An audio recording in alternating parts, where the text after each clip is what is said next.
ಒಂದು ಹೋರಾಟ ನೀವು ಆರಂಭಿಸಿ ಬಹಳ ಸಮಯ ಆಯಿತು. ಇದು ಮೇಲ್ನೋಟಕ್ಕೆ ನೋಡಿದಾಗ ಪಂಚಮಸಾಲಿ 2A ಮೀಸಲಾತಿ ಹೋರಾಟ ವಿರೋಧ ಪಕ್ಷದಲ್ಲಿರುವವರಿಗೆ ಒಂದು ರೀತಿಯ ಆಹಾರ. ಅಧಿಕಾರಕ್ಕೆ ಬರಲಿಕ್ಕೆ ನಿಮ್ಮನ್ನು ಹಿಡ್ಕೊಂಡು ಅಥವಾ ನಿಮ್ಮನ್ನು ಮುಂದಿಟ್ಕೊಂಡು ಒಂದು ದೊಡ್ಡ ಮಟ್ಟದ ಆಹಾರ ಅವರಿಗೆ ಒದಗಿಸ್ತಾ ಇದ್ದೀರಾ ನೀವು ಅಂತ ಅನಿಸುತ್ತೆ. ಯಾಕಂದರೆ ನಿಮ್ಗೆ ಇದುವರೆಗೂ ಯಾವುದೇ ರೀತಿಯ ಫಲಿತಾಂಶ ಸಿಕ್ಕಿಲ್ಲ. ಆದರೆ ಹೋರಾಟಕ್ಕೆ ವಿರೋಧ ಪಕ್ಷದಲ್ಲಿದ್ದವರು ನಿರಂತರವಾಗಿ ನಿಮಗೆ ಬೆಂಬಲವನ್ನು ಕೊಡ್ತಾ ಬರ್ತಾ ಇದ್ದಾರೆ. ಏನು ಹೇಳಿ?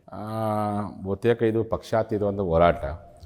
ಇಂದಿನ ಸರ್ಕಾರದವರು ಕೊಟ್ಟಂಥ ಮೀಸಲಾತಿಯ ಸಮಯಕ್ಕೆ ತಕ್ಕ ಹಾಗೆ ಕೊಟ್ಟುಬಿಟ್ಟಿದ್ರೆ ಆ ಸಮಸ್ಯೆ ಇರಲಿಲ್ಲ. ಹಾಗೆ ಈಗ ಸರ್ಕಾರಕ್ಕೆ ಈ ಸರ್ಕಾರ ಬಂದ ಮೇಲೆ ಅವಾಗ ಅವರು ವಿರೋಧ ಪಕ್ಷದಾಗಿದ್ದರು, ಅದನ್ನು ಚೆನ್ನಾಗಿ ಎನ್ಕೇಜ್ ಮಾಡ್ಕೊಂಡು ಅಧಿಕಾರಕ್ಕೆ ಬಂದುಬಿಟ್ರು. ಅಧಿಕಾರಕ್ಕೆ ಬಂದ್ಬಿಟ್ಟು ನಮ್ಮನ್ನು ಕ್ಯಾರಿ ಸಹ ಅಂತ ಇಲ್ಲ. ಕಾರಣ ಅಂತಂದರೆ ಹಿಂದಿನ ಸರ್ಕಾರ ಇದ್ದಂಥ ಎಲ್ಲ ಮಾಜಿಗಳು ಹಾಲಿ MLAಗಳಾಗ್ಬಿಟ್ರು. ಮತ್ತು ಈ ಒಂದು ಸರ್ಕಾರದಲ್ಲಿ ಇರ್ತಕ್ಕಂಥ ಅನೇಕ ಜನ ಹಿಂದೆ ಮಾಜಿಗಳಿದ್ದರು, ಹೋರಾಟ ಮಾಡಿದರು. ನಾವು ಅಧಿಕಾರಕ್ಕೆ ಬಂದರೆ 24 2A ಕೊಡಿಸ್ತೇವೆ ಅಂತೇಳಿ ಭಾಷಣ ಮಾಡಿದರು.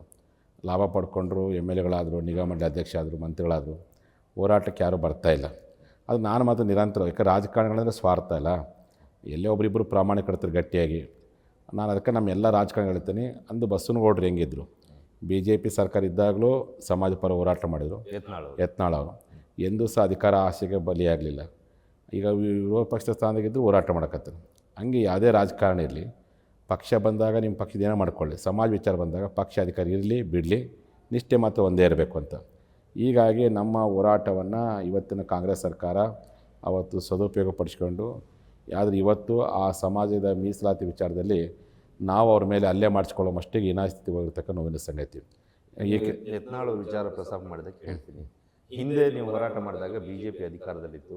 ಆವಾಗ ಇದು ಕಾಂಗ್ರೆಸ್ ಪ್ರಾಯೋಜಿತ ಹೋರಾಟ ಅಂತೇಳಿ BJP ಆರೋಪ ಹೌದು. ಈಗ ಕಾಂಗ್ರೆಸ್ ಅಧಿಕಾರದಲ್ಲಿದೆ, BJP ಪ್ರಾಯೋಜಿತ ಹೋರಾಟ ಅಂತೇಳಿ ಕಾಂಗ್ರೆಸ್ನವರು ಆರೋಪವನ್ನು ಮಾಡ್ತಾ ಇದ್ದಾರೆ. ಅವರೆಲ್ಲ ನೋಡಿ, ಎಲ್ಲ ರಾಜಕೀಯ ಪಕ್ಷಗಳು ತಮ್ಮ ತಮ್ಮ ಮಾತಿನ ಅನುಗುಣ, ತಮ್ಮ ಸ್ವಾರ್ಥಕ್ಕೆ ಅನುಗುಣವಾಗಿ ಆಯಾ ಸಂದರ್ಭ ಮಾತಾಡೋದು ಸಹಜ. ಅದರ ವಸ್ತುಸ್ಥಿತಿ ಜನಸಾಮಾನ್ಯರಿಗೆ ಗೊತ್ತೈತಿ. BJP ಇದ್ದಾಗ ಹೋರಾಟ ಮಾಡಿದ ಗುರುಗಳು, ಕಾಂಗ್ರೆಸ್ ಇದ್ದಾಗ ಹೋರಾಟ ಮಾಡೋದು. ಆ ರಾಜಕಾರಣಿಗಳ ಮನಸ್ಥಿತಿ ಐತಲ್ಲ, ಸ್ವಾರ್ಥದ ಮೂಲಕ ಮಾತಾಡ್ತಿರ್ಬೋದು. ಆದರೆ ನಾವು ಗುರುಗಳು ಮಾತ್ರ ನಿಷ್ಠೆ ಮಾತ್ರ ಒಂದೇ ಐತಿ. ಜಗದೀಶ್ ಶೆಟ್ಟರ್ ಇದ್ದಾಗ ಹೋರಾಟ ಶುರು ಮಾಡಿದ್ವಿ, ಜನಾಂದೋಲನ. ಆಮೇಲೆ ಮತ್ತೆ ಯಡಿಯೂರಪ್ಪರು ಬಂದಾಗ ಶುರು ಮಾಡಿದ್ವಿ. ಅದಾದ್ರೆ ಬೊಮ್ಮೆಯರು ಬಂದಾಗ ಶುರು ಮಾಡಿದ್ವಿ. ಈಗ ಸಿದ್ದರಾಮಯ್ಯ ಬಂದಾಗ ಶುರು ಮಾಡಿದ್ವಿ. ಹಾಗಾಗಿ ನನಗೆ ಸಹ ಅವತ್ತು ನಾನು ಹೋರಾಟ ಮಾಡಬೇಕಾದ್ರೆ ನನಗೆ ಹಂಗೆ ಹೇಳಿದ್ರು, ಇದು ಕಾಂಗ್ರೆಸ್ ಪ್ರಾಯೋಜಿತ ಹೋರಾಟ ಅಂತೇಳಿ ಕೆಲವು BJP ಶಾಸಕರು ಅಂದಿದ್ದು. ಸತ್ಯ ಗೊತ್ತಂದು ಅವ್ರಿಗೆ ಅರ್ಥ ಆಯಿತು. ಈಗ ನಾನು ಶುರು ಮಾಡಿದಾಗ ಇದು BJP ಪ್ರಾಯೋಜಿತ, ಬಟ್ ಇದು BJP ಅಂದರೆ ಕಾಂಗ್ರೆಸ್ ಜನಪರ ಹೋರಾಟ ಅಂತೇಳಿ. ಕೇವಲ BJP ಅಷ್ಟೇ ಅಲ್ಲ, ಈಗ ಸದ್ಯಕ್ಕೆ ಇರುವಂಥ ಆರೋಪ ಏನಂತಂದರೆ ಇದು ಯತ್ನಾಳ್ ಉಳಿಸಿ ಹೋರಾಟ ಆಗಿದೆ. ಬಟ್ ನೋಡಿರಿ, ಬಸವನಪಾಟಿ ಯತ್ನಾಳ್ ಅವರು ಈ ಹೋರಾಟಕ್ಕೆ ಅವರು ತನು ಕೊಟ್ಟರು, ಮನ ಕೊಟ್ಟರು, ಧನ ಕೊಟ್ಟರು, ಸಮಯ ಕೊಟ್ಟರು. ಅದು ಎಂದೂ ಸಹ ಈ ಹೋರಾಟವನ್ನು ದುರುಪಯೋಗ ಪಡಿಸ್ಕೊಳ್ಳೋ ಪ್ರಯತ್ನ ಮಾಡಲಿಲ್ಲ. ಹಾಗಾಗಿ ಈ ಸರ್ಕಾರ ಬಂದ ಮೇಲೆ ಬಸವನಗೌಡರು ನನಗೊಂದು ಮಾತು ಕರೆದು ಹೇಳಿದರು, ಈಗ ನಾನು ಹೋರಾಟ ಮುಂಚೂಣಿ ಇರೋಕ್ಕೋಗಲ್ಲ, ನೀವೇ ನಿಮ್ಮ ಶಿಷ್ಯರಿಗೆ ಗೆಲ್ಲಿಸಿರಿ, ಅಧಿಕಾರ ಕೊಟ್ಟಿರಿ, ಅವ್ರು ಕರ್ಕೊಂಡು ಹೋರಾಟ ಮಾಡಿರಿ, ನಾನು ಎಂಟ್ರಾದರೆ ಇವರು ಅದೇ ರೀತಿ ಆರೋಪ ಮಾಡ್ತಾರೆ ಅಂತೇಳಿ ಅದಕ್ಕೋಸ್ಕರ 3 ತಿಂಗಳು ಬಿಟ್ಟರು. ಜಿ ಕನ್ನಡ ನ್ಯೂಸ್ ಈಗ ನಿಮ್ಮ ಮನೆಯಲ್ಲೇ ನೋಡಿ, ಎಲ್ಲ ಕೇಬಲ್ಗಳಲ್ಲಿ ಈಗ ಲಭ್ಯ.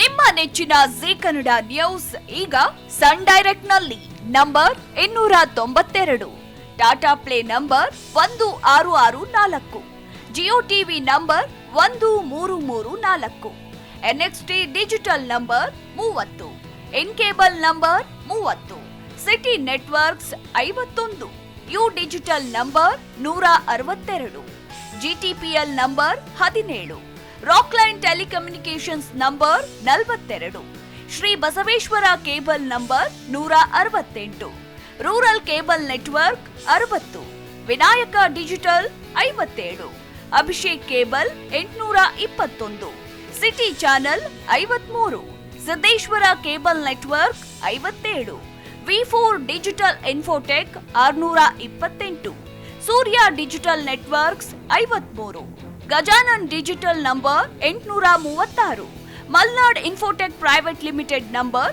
56, Metrocast number 830, Victory digital number 167ರಲ್ಲಿ ನೋಡಿ ಆನಂದಿಸಿ.